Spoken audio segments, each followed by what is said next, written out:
السلام علیکم۔ شاداب India T V میں آپ کا استقبال۔ میں ہوں آپ کا میزبان ڈاکٹر محبوب فرید۔ اقطاع عالم کے تمام مسلمانوں کو، بالخصوص ہندوستان کے مسلمانوں کو عید الاضحیٰ مبارک۔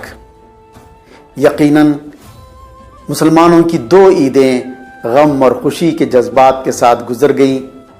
کرونا وائرس کا قہر تاحال جاری ہے، لیکن ان حالات کے باوجود بھی مسلمانوں نے عزم و استقلال کے ساتھ، صبر و تحمل کے ساتھ اپنی عیدوں کے تمام مراسم انجام دیے۔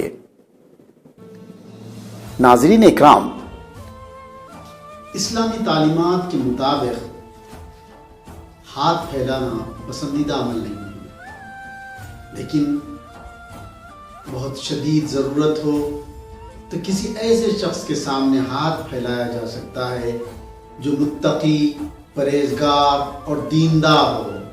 اس میں حکمت یہ ہے کہ وہ مدد کرنے کے بعد احسان نہیں جتلائے گا اور نہ شکریہ کی تمنا رکھے گا، بلکہ وہ تو یہ سمجھے گا کہ اللہ نے مجھے موقع دیا ہے کہ میں کسی حاجت مند کی مدد کر کے اللہ کا قرب حاصل کر سکوں، اور جب وہ ضرورت پوری ہو جائے تو پھر بندہ خود محنت و مزدوری کر کے اپنی حاجتیں پوری کرے، اپنے اہل و عیال کی ضرورتیں پوری کرے۔ ناظرین اکرام، آج میں آپ کے سامنے ایک ایسا ہی واقعہ پیش کروں گا جس کا عنوان ہے رہنمائی۔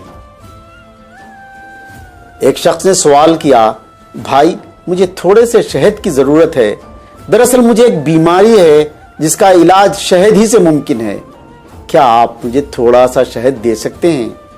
اس شخص نے افسوس کا اظہار کرتے ہوئے کہا، بھائی اس وقت تو میرے پاس شہد نہیں ہے، لیکن آپ کو شہد مل سکتا ہے، مگر اس کے لیے آپ کو تھوڑی دور جانا پڑے گا۔ ملک شام سے ایک بڑے تاجر کا قافلہ آ رہا ہے، وہ تاجر نیک، سخی اور بہت اچھا انسان ہے، مجھے امید ہے وہ تمہاری مدد ضرور کرے گا۔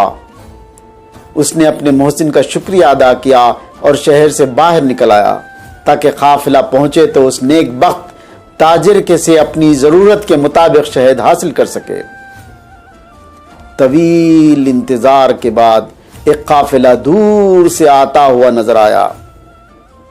وہ شخص امید اور خوشی کے جذبات کے ساتھ اٹھ کھڑا ہوا اور اس کے نزدیک پہنچ گیا۔ اس قافلے کے امیر کے بارے میں دریافت کیا۔ لوگوں نے ایک بار رونق چہرے کی طرف اشارہ کیا۔ وہ ان کی خدمت میں حاضر ہوا اور عرض کیا کہ حضرت میں ایک بیماری میں مبتلا ہوں، اس کا علاج صرف شہد ہی سے ہو سکتا ہے، تو کیا آپ مجھے تھوڑا سا شہد دیں گے؟ انہوں نے فوراً اپنے غلام کو آواز دی اور حکم دیا کہ جس اونٹ پر شہد کے 2 مٹکے لدے ہیں ان میں سے ایک مٹکا اس بھائی کو دے دو۔ غلام نے یہ سن کر عرض کیا، میرے آقا اگر ایک مٹکا شہد اسے دے دیا تو اونٹ پر توازن برقرار نہیں رہے گا۔ یہ سن کر امیر قافلہ نے حکم دیا، تب تو تم دونوں شہد کے مٹکے اس کو دے دو۔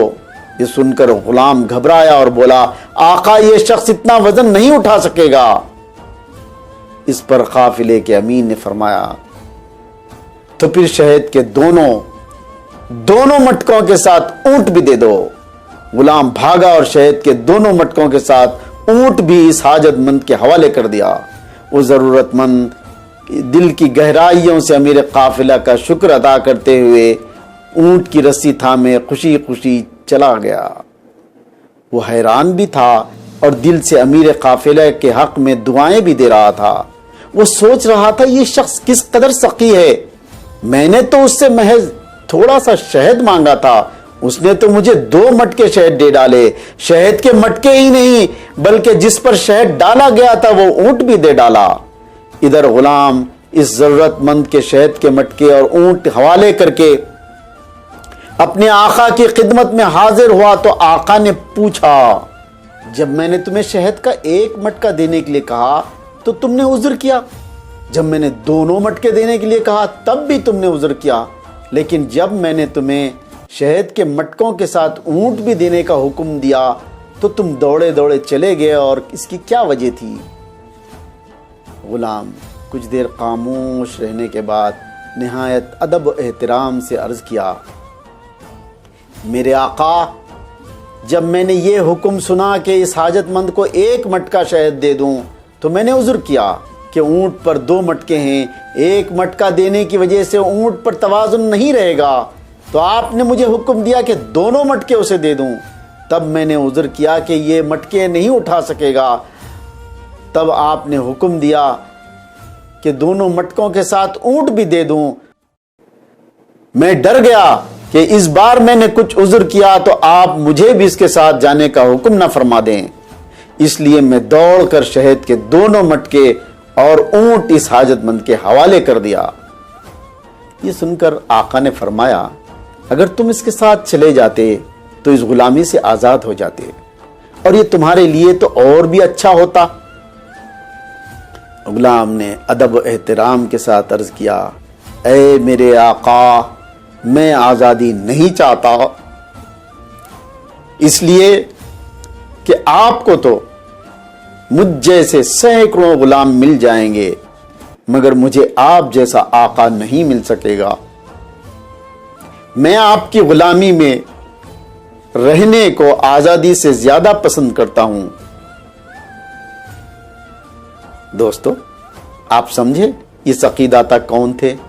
یہ عرب کے مشہور قبیلے عفان کے تاجر حضرت عثمان بن عفان رضی اللہ تعالیٰ عنہ ہیں، جن کا لقب ذی نورین تھا، جو بعد میں خلیفہ سوم امیر المومنین حضرت عثمان بن عفان کہلائے۔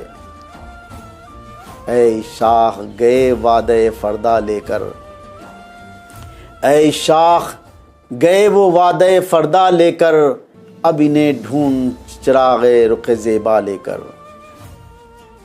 ناظرین اکرام، اس واقعے سے ہمیں یہ سبق ملا کہ ہم ضرورت کے وقت ہاتھ پھیلا سکتے ہیں، لیکن جب ضرورت پوری ہو جائے تو مانگنا چھوڑ دینا چاہیے، اس کو اپنا پیشہ نہیں بنا لینا چاہیے۔ اس واقعے سے یہ بات بھی معلوم ہوئی کہ اگر ہم کسی کی ضرورت پوری کرنے کے قابل نہ ہوں تو ہم کسی ایسے شخص کی طرف اس کی رہنمائی کر دیں جو اس کی حاجت پوری کر سکتا ہو، اس طرح دونوں کو بھی اجر پورا ملے گا۔ اس واقعے سے یہ بات معلوم ہوئی کہ اس کی توقع سے زیادہ مدد کرے، جیسا کہ اس واقعے میں ایک حاجت مند نے تھوڑا سا شہد طلب کیا تھا تو دینے والے نے ایک پورا مٹکا دینا چاہا۔ جب اس کے غلام نے ہچکچاہٹ محسوس کی تو آپ نے فرمایا تھا کہ دونوں مٹکے دے دو، پھر اس نے ہچکچاہٹ محسوس کی تو فرمایا کہ اونٹ کے ساتھ دونوں مٹکے دے دو۔ تو معلوم ہوا توقع سے کہیں زیادہ خیرات کریں تو امید کی جا سکتی ہے کہ اللہ تعالیٰ بھی ہماری توقعات سے زیادہ ہم کو نوازے گا انشاءاللہ۔ اس واقعے سے یہ بات بھی معلوم ہوئی کہ اپنے ملازموں کے ساتھ نرمی کا رویہ رکھیں، ان کی ضرورتیں پوری کریں، ان کی عزت کریں، تب ہی وہ ملازم اپنی ملازمت چھوڑ کر نہیں بھاگے گا۔ آج کے دور میں اس کی بہت ضرورت ہے۔ نوکروں کو حقارت سے دیکھنا، ان کو نیچا کرنا، ان کو ذلیل کرنا، اگر ایسا کوئی کرتا ہے تو پھر وہ وہاں ٹک کر نہیں رہ سکے گا۔ اس واقعے میں یہی ہوا کہ ایک غلام، ایک نوکر، ایک ملازم یہ کہتا ہے کہ میں آپ کو چھوڑ کے نہیں رکھ سکتا، آپ کو تو مجھ جیسے ملازم بہت مل جائیں گے لیکن مجھے آپ جیسا آقا نہیں مل سکے گا۔ تو اس میں یہی سبق پوشیدہ ہے کہ ہم اپنے ملازموں کے ساتھ اچھا رویہ رکھیں۔ اللہ تعالیٰ سے دعا ہے کہ کہنے اور سننے والے کو اس پر عمل کرنے کی توفیق عطا فرمائے۔ آمین یا رب العالمین۔